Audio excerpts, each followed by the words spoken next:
sandwich. Oh, we're getting close. We're getting close. Yeah, getting close. Getting packed up. Gonna go up on the hill. It's a nice morning. We're in, where we at? North Cascades National Park. Not technically here. This is a national forest, but just up the road and pretty much like over that mountain up there. You can see. Yeah, this is we're gonna do the Maple Pass loop this morning. It's about a 7-mile, 2,000 foot vert. You know, a super scenic hike. We're super stoked. Hound dog is like, he's been ready like 4 times already. So we're almost got our stuff packed up, as you can see, and we're gonna get going. You know, it's about 7:08. It's almost 7:09, which in 17. Yeah. You look too early. I know. Jess's birthday is 7:09, so it's her magic number. But you know, we're happy, we're stoked, we're ready to get going and get this hike on the road. So we'll see y'all in a little bit when we get to something scenic. So we're getting started. The trail, it does a loop, which is recommended to go counterclockwise, so you get a little better views and the downhill's not as bad. So i.e. counterclockwise. But so far it supposedly just goes up, but pretty typical of Western hiking. So now that we're officially on the trail, Jess, give them a yell. It's a nice morning, good and cool, feels great. We're excited, we're pumped. BT has already peed everywhere and took a dump, so we're off.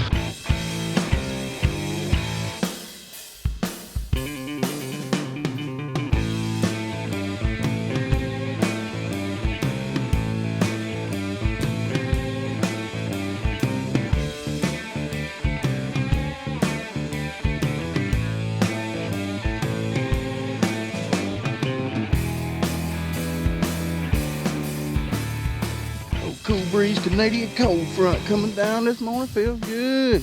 Cascade National Park. Woo.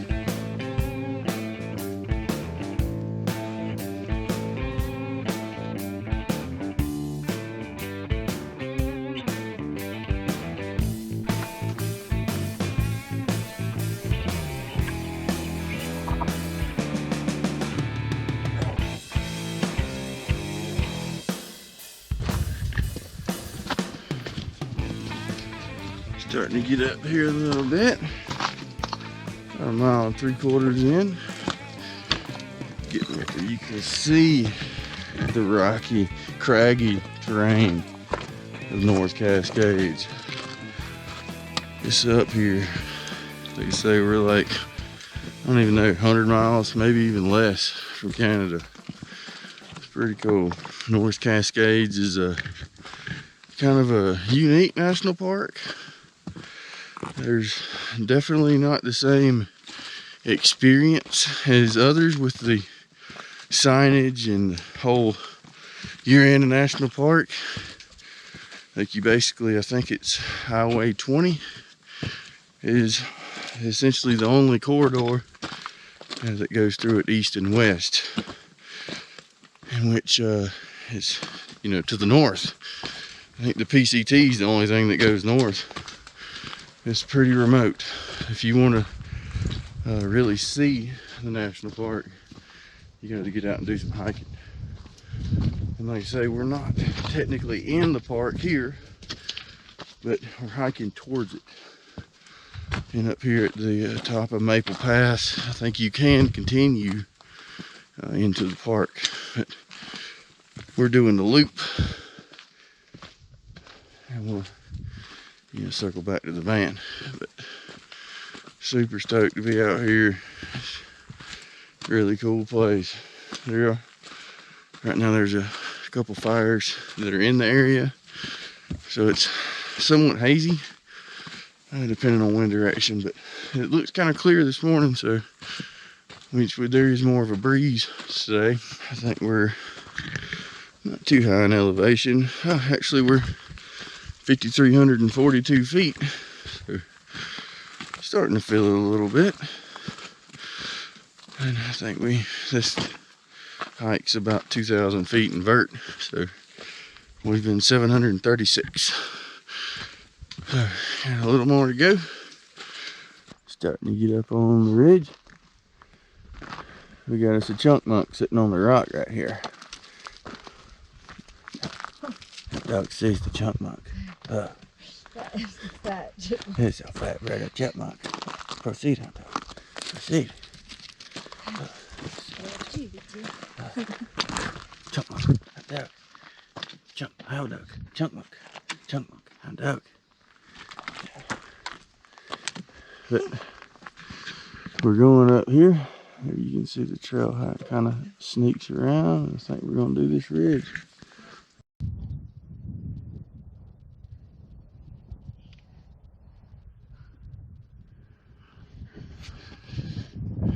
We made it up to Heather Pass. We got some trails down here that I think connect.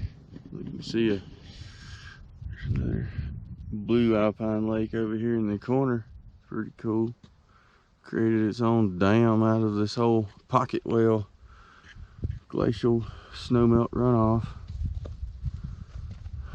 You got top of the mountain, alpine meadow. I'm sure there's some stags around here. It's pretty cool. We got these wild blueberries, and all of this other stuff is heather. And heather is native to pretty much mountainous regions everywhere in the world, I believe. But it's just an alpine vegetation. It's super fragile. It takes centuries to grow. And you know, if you walk on it and stomp on it, it'll kill it and, you know, become very fragile. So it's good to stay on the trail when you're up in these alpine environments. You definitely start to see the haze, which it is a lot more cloudy today.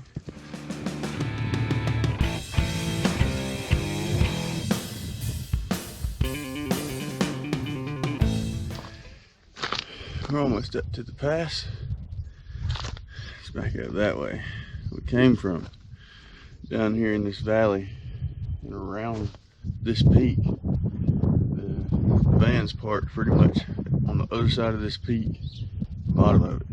We came kind of up this way around this peak and then up the trail here. Pretty cool.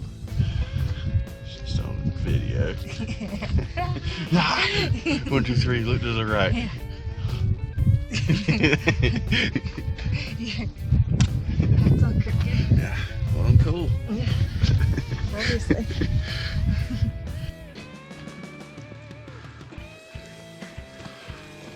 Well, we're up over 6,000 feet now.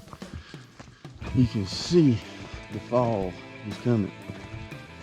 Some of this leafy vegetation starting to turn.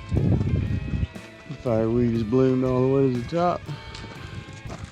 Summer's over. At least it is up here.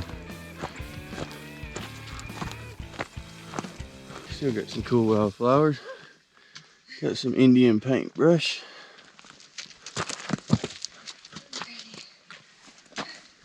Nice little seed up there. Gopher. Dang. Look at all those blueberries. May be able to see it.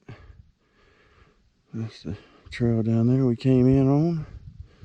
You see it come around the back side of this here pyramid looking mountain. That's Lake Ann down at the bottom, which the runoff from it.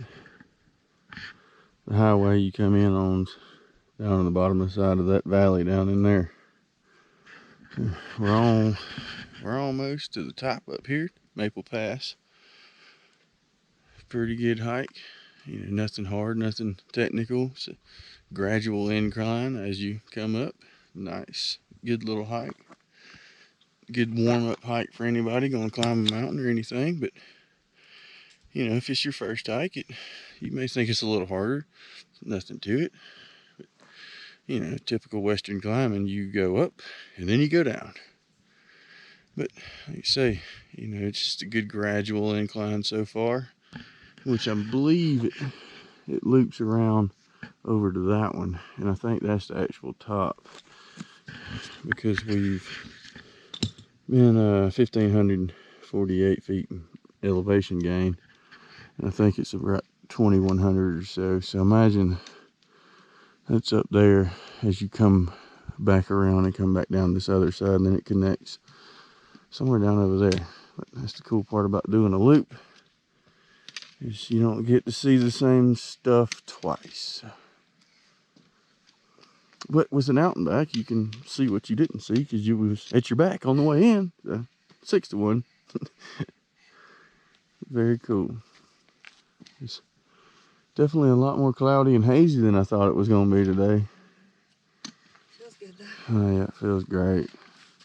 I'm just barely over the sweat barrier. Got a light drip going. It's probably 74. Humidity 68%. Light breeze 5 to 10 out of the north. What do you call it? What do you call it? I'd say it's about 71. 71? With a wind speed of 3. Barometric pressure rising. Yeah. Yeah. Potential for slight thunderstorm and a... Yeah, it sounded like Garth Brooks coming from over there. Old Thunder Rolls. Lightning strikes. Which is... We don't really want to be up there when that happens. No. We'll be back down in town and watch the dogs. Yeah, you can see the loop. On belay, hound dog. Yeah. You gotta be quick.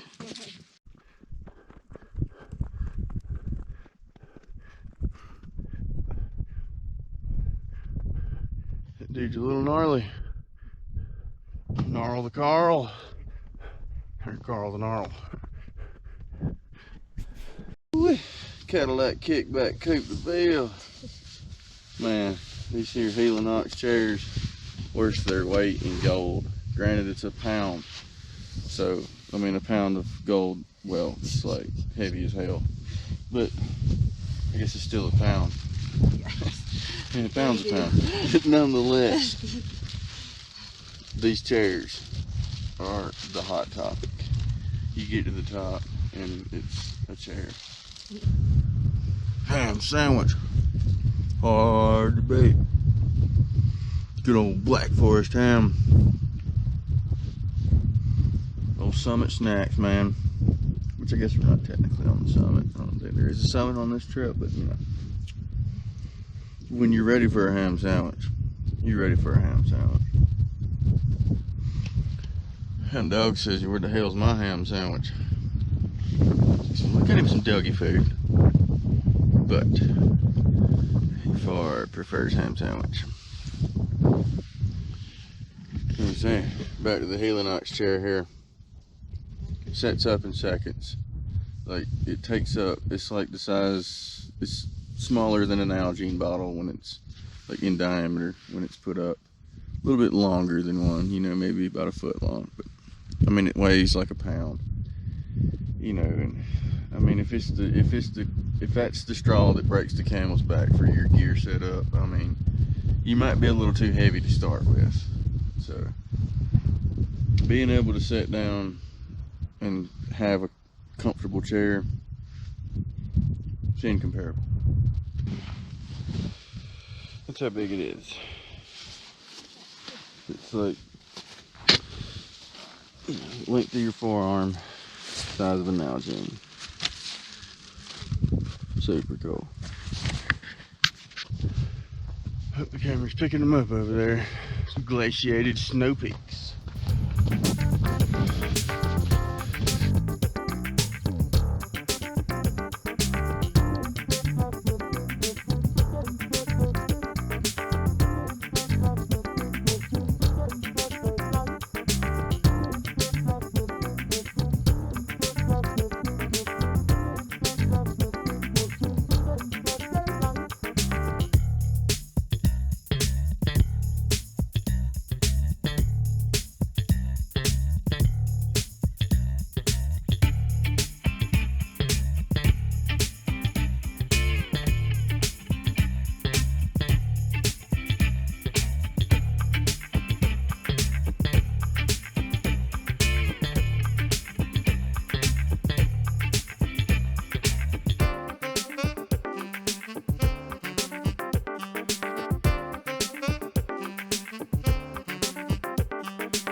You can see the road. I don't know if that's the, I think that's the parking lot on the other side of the road.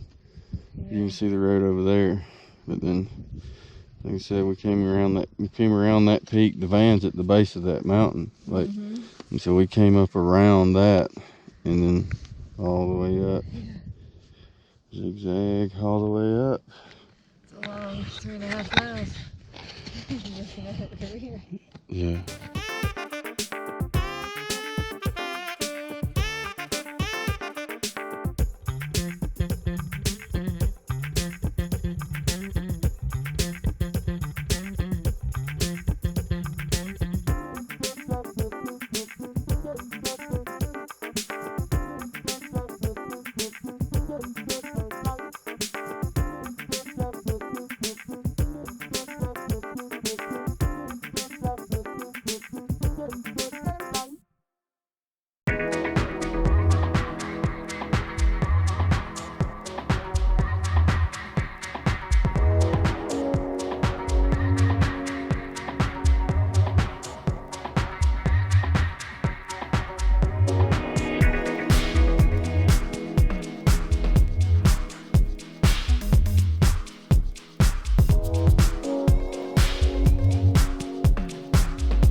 Well, we made it up and over the crest, essentially, the ridge. We're on the downhill slope portion of the loop. So cool. You kind of, before you get up to the top, you actually do cross into the national park. They got a super old rugged sign, but pretty neat. But now we're, working our way back down. Views were freaking awesome. We had a little bit of haze from the fire smoke as well as some cloud cover, so it kept us a little bit cooler. There's some comments on all trails where it's steeper going clockwise. So we're going counterclockwise, so we're, i.e. going down the steeper section now. We hadn't really got into it where you could say it's steeper yet, so I don't know. Seems to be about 6 to 1. A little more switchbacky on this side for sure. So, but still, it's all about the same terrain. Dusty. Skaters were mentionable at the beginning, but we did start when it was morning time, and they're more prevalent in the morning and evening. But super cool. Lots of berries up here. Lots of vegetation, it's still rocky as hell.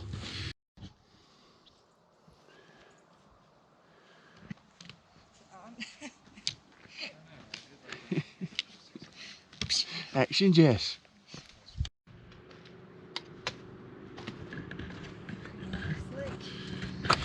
Well, I guess I take it back. Maybe this side is a little steeper.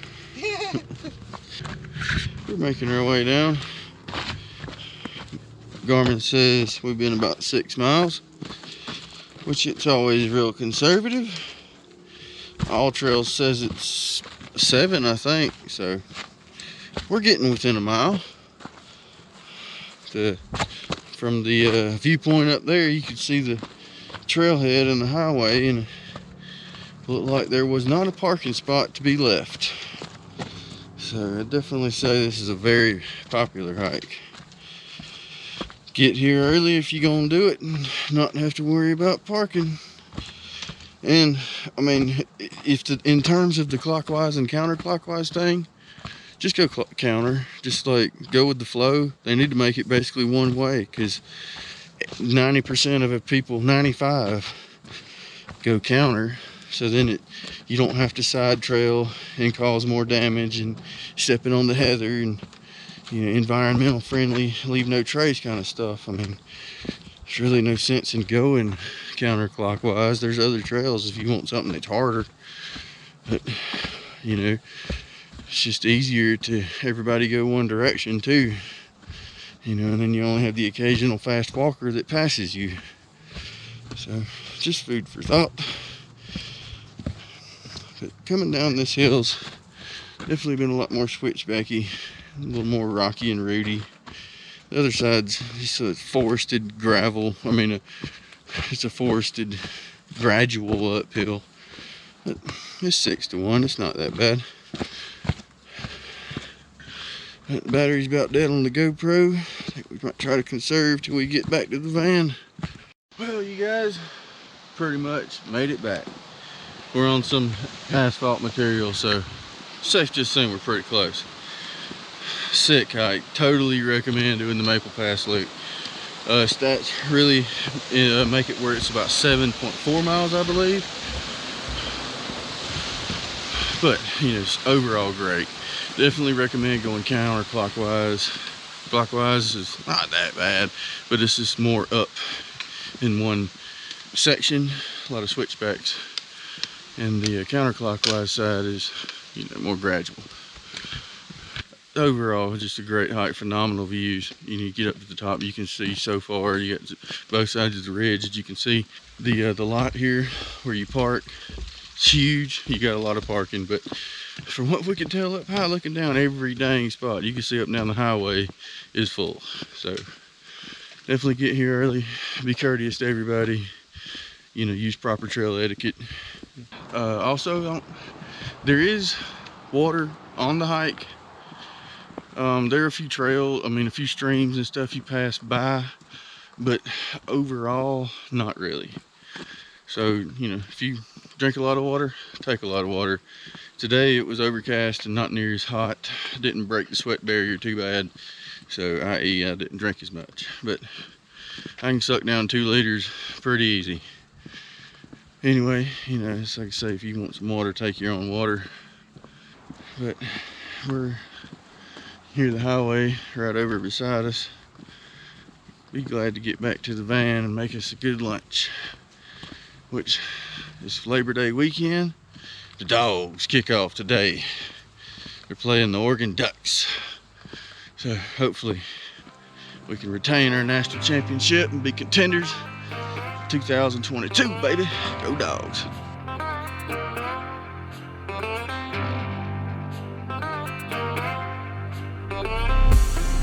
Yeah, Canadian. Well, we made it back to El Vano. The third. Well, all trails said 7.4 and the watch says 7.4. So we weren't conservative or liberal today. It was pretty much accurate for all trails. In which case I went 8.45 today. Well, apples. Yeah, we ain't getting into apples. They just take good pictures. But awesome hike. Hound dog enjoyed it. You know, we didn't have to have too much water because it was a nice day, but if it was hot, it's mighty dusty, so you probably want a bunch. So we're gonna make us something to eat. Enjoy the afternoon. Adios, everybody.